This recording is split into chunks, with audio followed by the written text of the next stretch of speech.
மக்கள் இன்னைக்கு வந்து நம்ம வந்து ஆரோவில் இருக்க கவுண்டி கிளப் வந்திருக்கோம். எதுக்குன்னா டுடே இஸ் ரோஹித் சுந்தரோட பர்த்டே. அவன் வந்து பிஸியாக இருக்கான் சாப்பிட்றனால, அதனால் கேமராவை கூட பார்க்க மாட்டேங்க. அவன் தான் அது. நாங்கள் வந்து இப்போ என்ன ஆர்டர் பண்ணியிருக்கோன்னா, இது என்னது ஏதோ பீஃப் நூடுல்ஸு. இது என்னதுடா பாஸ்தாவா? நேச்சோஸ் ஏதோ சொல்கிறான். This is Sanjeev. நாங்கள் வந்து சாப்பிட்டுட்டு எப்படி இருக்குதுன்னு சொல்கிறோம். கிளம்புறோம். கிளம்பிட்டு ரோஹித்துக்கே தெரியாமல் கேக் வெட்ட போகிறோம். நான் பேசுகிற ஸ்டைல் கேட்கலான்னு தெரியல. நம்ம பீச் வந்துடும். முன்னாடி பார்த்தீங்கன்னா பீச்சு ரோஹித்தோட பர்த்டேக்காண்டி கேக் கட்டணும். ஆனால் முன்னாடியே தெரிஞ்சிருச்சு நாங்கள் வந்து அவ்வளோ கேவலமான ஒரு இது அரேஞ்ச் பண்ணனால தெரிஞ்சிருச்சு. இப்போ வந்து அவன் ஸ்டார்ட் பண்ணுறத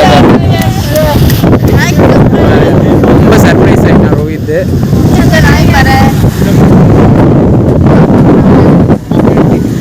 சரி அங்கே பாருங்க கேக் வெட்டுறான். கப்பலில் வெட்டுறோம் பர்த்டேக்கு.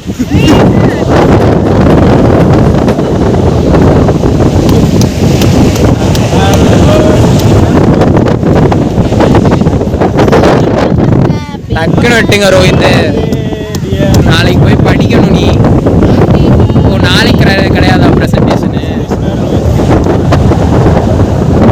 இங்கே இன்னொரு வ்ளாகர் இருக்காங்க.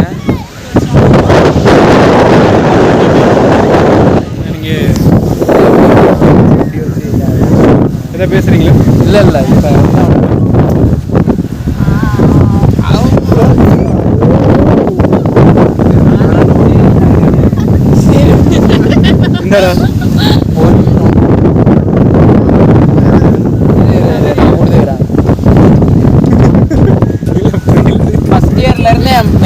யூனிவர்சிட்டியில் ஏதாச்சும் யூனிவர்சிட்டி அது பண்ணிடுவான். அது மாதிரி இப்போ ஃபைனல் யூனிவர்சிட்டியில் என்ன டிச் பண்ணுவான்னு நினைக்கிறேன். அதுக்காண்டி இப்பயே செலிப்ரேஷன். ஃபர்ஸ்ட் இயர்லாம் மறக்க முடியாதுங்க. ஃபர்ஸ்ட் இயர் ஆனால் டிச் பண்ணது என்ன? டிச் பண்ணது நான் டிச் பண்ணல. அது என்ன விட்டமின் சி தானே? நீ என்ன எழுதுன? நீ கேன்னு எழுதுன பாட்டு ஞாபகம் எழுதுனா.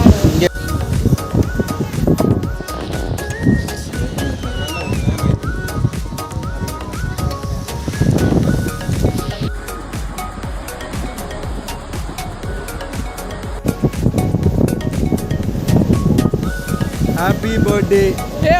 வந்துருச்சா? மிஸ் ஆயிடுச்சு. ரோஹித் இங்கே பாடுறா, உனக்காண்டி ஒன்று பண்ணியிருக்கா ரித்திகா.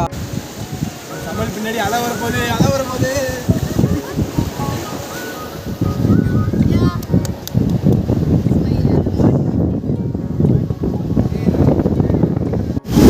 ரோஹித் பர்த்டே செலிப்ரேட் பண்ணி முடிச்சாச்சு.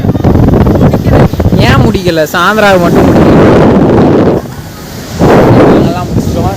இப்போ வந்து இன்னும் கொஞ்சம் நேரத்தில் இன்னும் இந்த பீச்செல்லாம் கொஞ்சம் நேரம் பார்த்துட்டு நாங்கள் வந்து கிளம்புவோம்.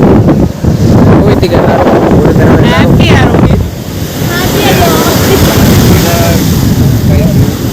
Thanks for the county club கூப்பிட்டு போய் அதெல்லாம் காரமே இல்லை. அது மட்டும் தான் எனக்கு ஒரு இதாக இருக்குது.